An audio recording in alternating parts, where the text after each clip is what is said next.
Hey guys, what's up? This is Cell Processing, aka Nick, or the other way around. Um, so today I'm going to talk about a little subject that I follow Tech Syndicate and I follow forums, and I really like the site and the community. I like how people kind of pull together to help each other out with certain tech issues and whatnot. But I did want to have sort of like a video conversation or a vlog, and I've been thinking about this for a while. So this is what I'm referring to. Uh, Threads like these pop up about once a week on the Tech Syndicate site, and have ever since Logan's made his Kill Your Console video. People feel very, very strongly about this. I'm going to say this right off the bat. If you're gaming on a console, if you're gaming on a PC, I don't care. You're a gamer. Okay. I don't label myself as a PC gamer. I've been gaming on PC for 2 years now. Came from the PS3.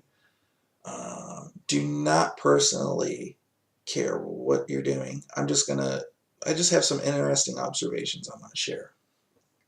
So, my first gaming device at home, because I probably gamed first in the arcade, would have been the Atari 2600.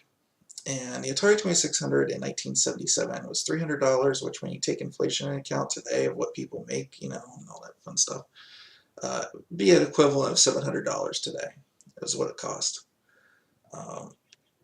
Was very lucky to have a family willing to pay that for a home console, and back then there wasn't a lot of people willing to adopt it for that price.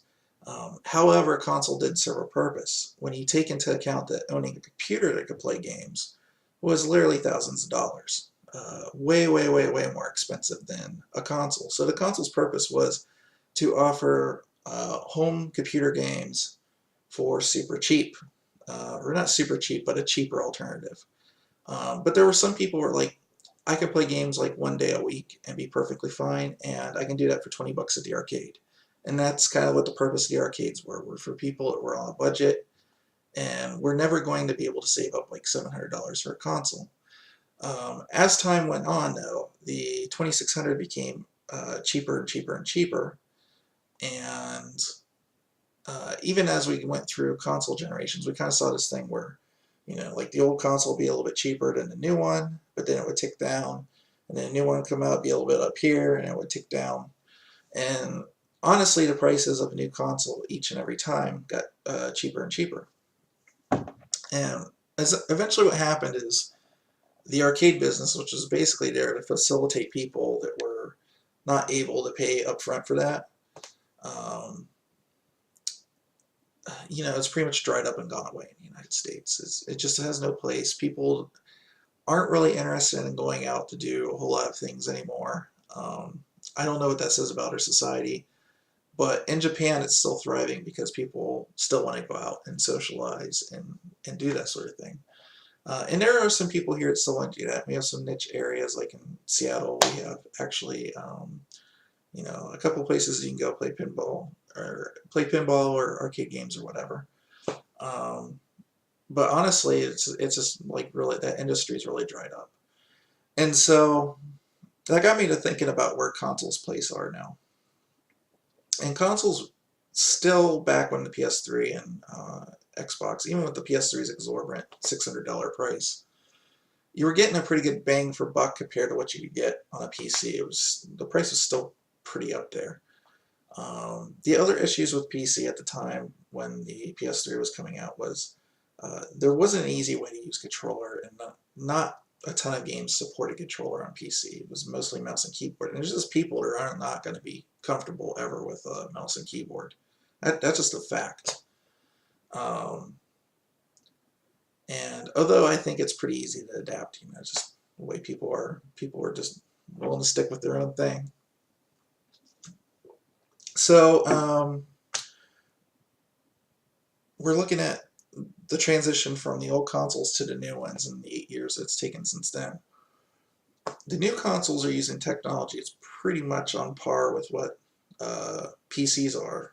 And because of that, and because of the way PCs have actually changed in the last 8 years, we're now seeing the price gambit between the two uh, be much more, instead of like this, much more like this, where they get a similarly priced performance PC as a PlayStation 4. It's going to cost you a little bit more, but then you have to also take into the fact that games are going to cost more in that PS4. Now, if you rate, now to be fair, if you're buying a new game straight out, which some people, when they build a PC, they're like, I want to play Sniper Elite 3. Uh, you know, it's going to cost pretty much the same brand new on the PC as it is. So people say that PC games are cheaper. It's true to a point, but if you're buying it straight brand new that week, you're going to pretty much be paying the same price. So just to be fair on that point. And there are people who do want to play games day and date. So, however, I've been able to wait for everything that I wanted to play and been perfectly fine with it. So, I will say I did pay not $60 but $50 for Titanfall on day one because I had a bunch of friends that were going to get it. And I was like, what the hell, whatever. So I've paid for stuff, you know, exorbitant prices on PC too. Now, the other problems PCs had over the issues is ease of use. Before, to get like an old SATEC controller to work on my old gaming PC, it took me forever because the driver wasn't very good. The company's support was pretty bad. Xinput, or was it Direct Input, wasn't very good.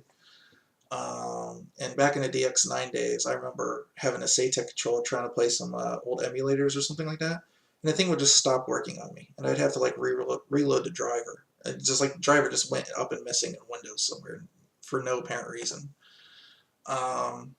So that may have been something just with that controller, but I've had other controllers in the past on PC that have done the same thing, like Flight 6 and stuff. So it wasn't until Microsoft released DirectX 10 that really fixed that issue, and then Xinput came out, and now you can just plug in an Xbox controller or a controller with a mod or something like that that makes it think it's Xinput, and it just plug it in and it just works. It doesn't matter. The other thing is like drivers. Like I said, drivers have always been an issue for a lot of people that are not computer savvy to figure out. Now we're getting to the point where you just download software for like an NVIDIA card, and it does it for you. It says, hey, there's an update. You want to download? Okay. Hey, this game and your current setup might like these settings better. You want to optimize for that? Okay, click a button, you're done. It's getting stupid easy. It's just as easy as it is as putting a game in a console almost. It's not quite there yet, but it's getting very, very, very close. And I think as the gambit closes to where you can get a similar performance PC to a console, which is probably going to happen this generation, to be honest with you. And I don't know what next generation is going to be like. I imagine they're going to have to really try their best to keep that price gambit at least similar in the same area. We might, within the next 10, 15 years, see PC really take over and see consoles kind of go away because they just can't keep up when you're dealing with specialized hardware, even though it's a higher volume. I don't know, man. I mean, it's getting pretty crazy right now how good the prices are. And then there's other factors too. Maybe when computer chips start going like carbon nanotubes or graphene, maybe it'll drive the prices way up again or something. We're kind of like in this weird area where we're having a hard time doing die shrinks and stuff. So instead of like every 18 months for like a new graphics card to come out, it's taking like, 2 years or something like that. So that's slowed down dramatically as we're approaching, Moore's Law issues. So we can only shrink the transistors to a certain point. So there's a lot of things to take into factor with this conversation. But right now, as it stands, if this progression keeps going, where PCs will get cheaper and cheaper compared to consoles and similar performance, there will almost be no reason for people not to go to PC. Especially if Steam's able to keep these Steam sales up and other distributors as well, because this is just not Steam, but like Green Man Gaming and all these guys are able to do this stuff at a cheaper price and have more crazier sales than you'll ever see on a console. So that's kind of like my thoughts. The other thing I wanted to add, I can't remember who it was on the forum, somebody said optimization on these things is going to be a factor for better performance. I kind of have to disagree. I do think that is the case probably on PS4 more than it is on Xbox One. Only because The thing I would say about this, and where am I at? I'm about 10 minutes, so I want to wrap this up. Uh, I think because they're x86 and PS4 is using some HSA or has some HSA capability, maybe there'll be some optimization there. And PS4 has 6 cores compared to Xbox's 4 cores. And they're lesser cores, they're basically mobile cores, they're not like full desktop cores. There's a possibility you could see optimization on the PS4, but in the Xbox One, uh, it's kind of sad that it's not better than it is and can't be better optimized really unless they go to like DirectX 12, which they say they are going to.